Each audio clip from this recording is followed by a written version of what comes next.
Sometimes experience and knowledge in lucid dreaming can actually be a hindrance. And I think it's sometimes good to approach lucid dreaming like a beginner, with what's called beginner's mind. Now I'm going to explain why that is, but make sure you stay tuned until right at the end of the video, because later on in the video I'm going to give you 5 tips for adopting a beginner's mind with lucid dreaming. So, beginner's mind is a concept from Zen Buddhism. Essentially, beginner's mind is an empty mind open to all possibilities, as opposed to the full mind of the expert. The full mind of the expert is so full of ideas that it's hard to adopt or learn new ones. It's the whole idea of not being able to teach an old dog new tricks. The more experienced you tend to get with a particular hobby or practice, the more rigid and stuck in certain ideas you often tend to get. You will find yourself gravitating to that one induction technique that worked the best for you, or that one stability technique that worked the best for you. And if it's working all of the time, this can be all well and good. But if it's not, and it's not working that well for you, you can still get stuck in repeatedly using that technique because it's just what you've grown familiar with through hundreds and hundreds of times repeating it. Having this cluttered mind full of all of these preconceptions about lucid dreaming also means you have preconceptions about how much progress you should be making, how many lucid dreams you should be having, how successful you should be with each of these techniques, especially if you've been consistently successful with them before. So this can lead to becoming incredibly demotivated and discouraged if you're not getting the results that you desire. If for whatever reason you have a few days or a week or two where you just don't get that many lucid dreams, and it could have just been a fluke because maybe you were getting worse sleep those nights for some unrelated reason, you are now going to be looking at those results and going, what's going wrong here? And this can start a negative feedback loop where you start thinking it's going to be hard for you to lucid dream, and so it actually does get harder for you to do so.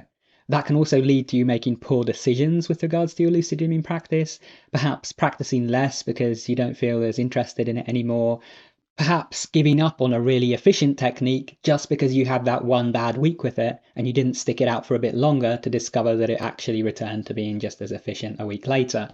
Another thing that can happen is you can pick up bad habits as a beginner and not even realize they're bad habits because the other things that you're doing work well enough to compensate for them.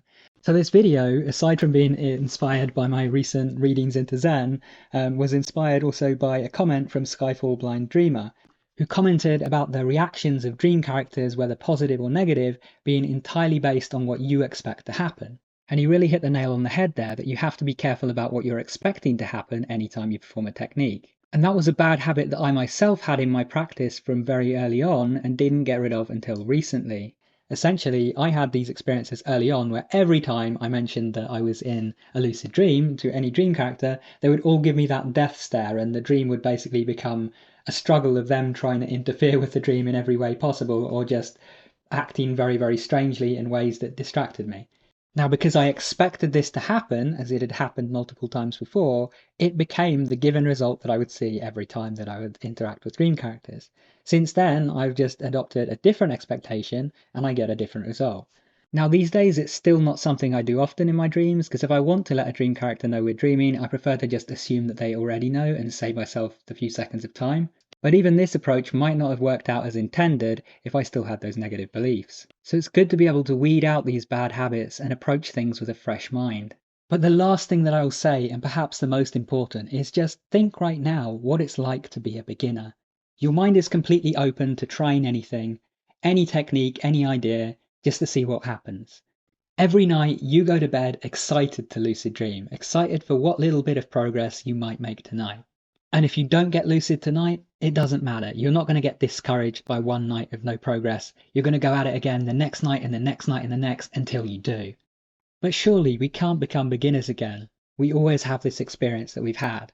Well, if you said that to a Zen Buddhist, they would disagree with you and they would tell you that we can achieve beginner's mind at any time when we become completely present.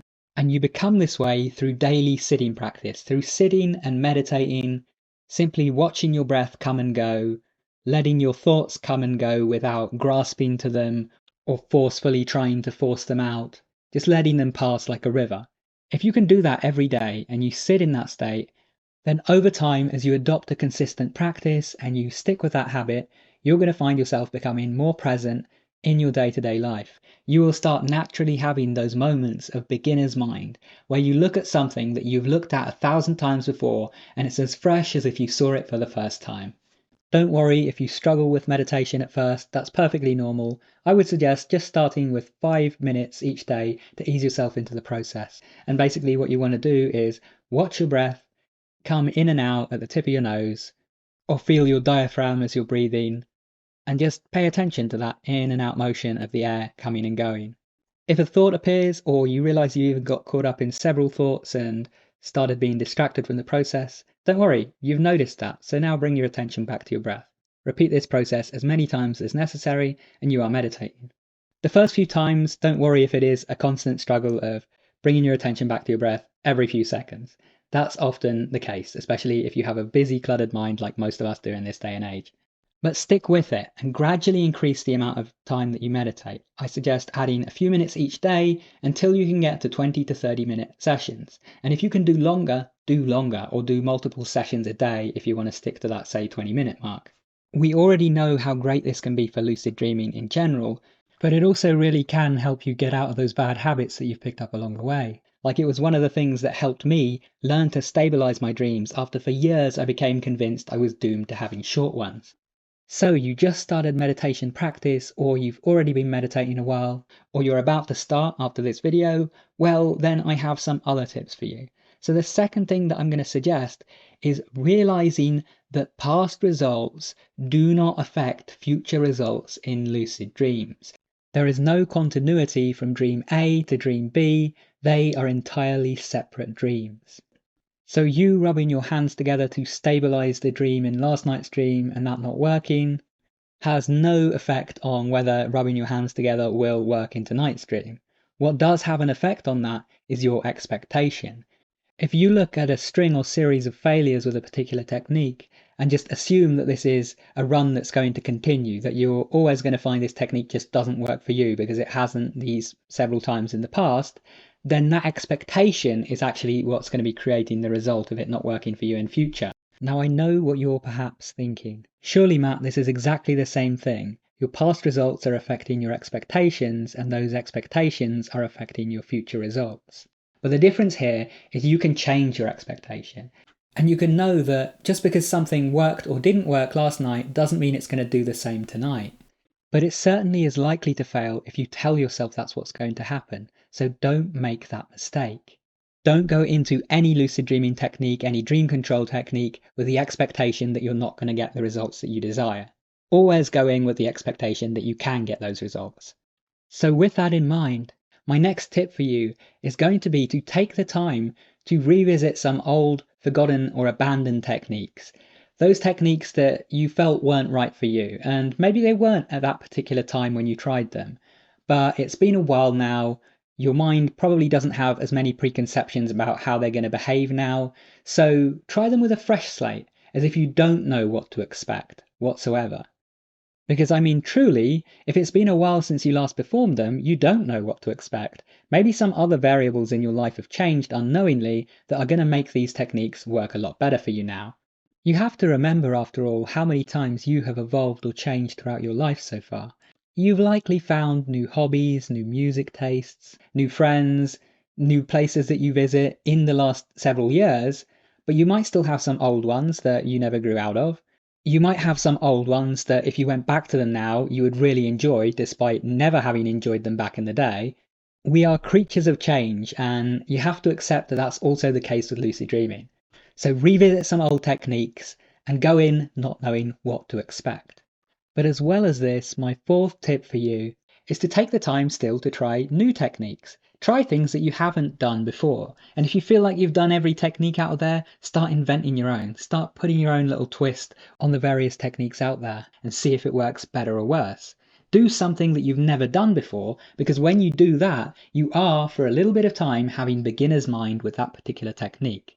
That's why I usually advise this as the first thing to do if something's not working, rather than just to persist with a technique endlessly and build up that expectation that it's not going to work.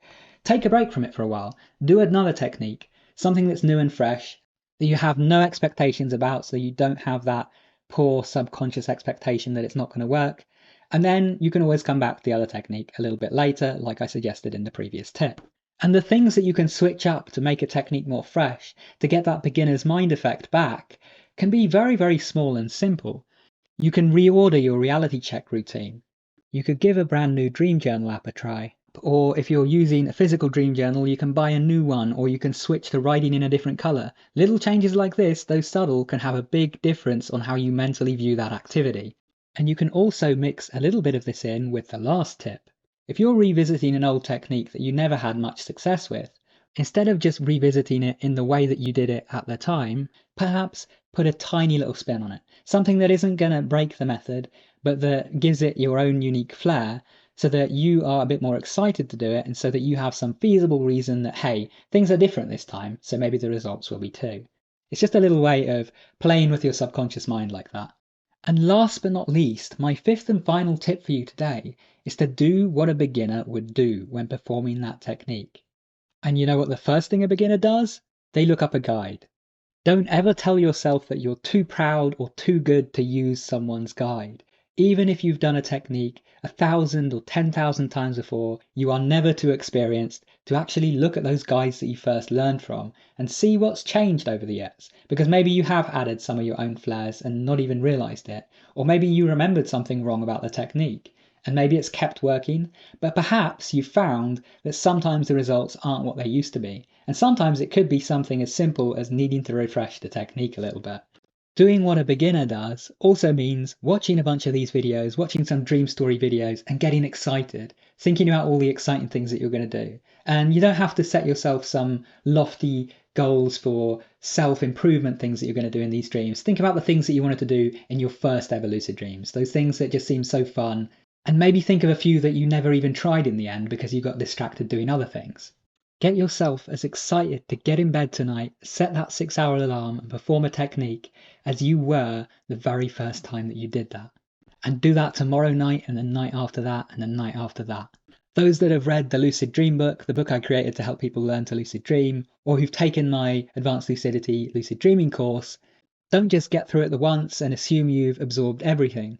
Read through the book again, go through the starting chapters again and pay attention to the things that you might have missed. Pick up those audio lessons again and go through the challenges again as well, and see if you do them any better now. And if you still remember it, try and figure out what the very first piece of lucid dreaming related media that you consumed was. Whether it was some movie that featured lucid dreaming, maybe you watched Inception and discovered it like that. Maybe it was an article about lucid dreaming or a forum. Perhaps it was one of my videos, perhaps it was one of Giz's videos or Rhys Jones's videos, or even one of those really old ones that insisted that you needed to go through sleep paralysis. Whichever video it happened to be, go back to it and see if it still reignites some of those feelings that you had when you first got into lucid dreaming. And then tonight, going with your technique or your techniques, going with an open mind as a beginner with no expectations. I hope this helps. Now, if you'd like more videos like this one, make sure you subscribe, make sure you enable all notifications, that way you'll stay up to date when my new videos come out. And if you want to keep watching right now, then check out one of those videos on screen, go watch that, and I'll see you there soon. Take care and have some awesome lucid dreams.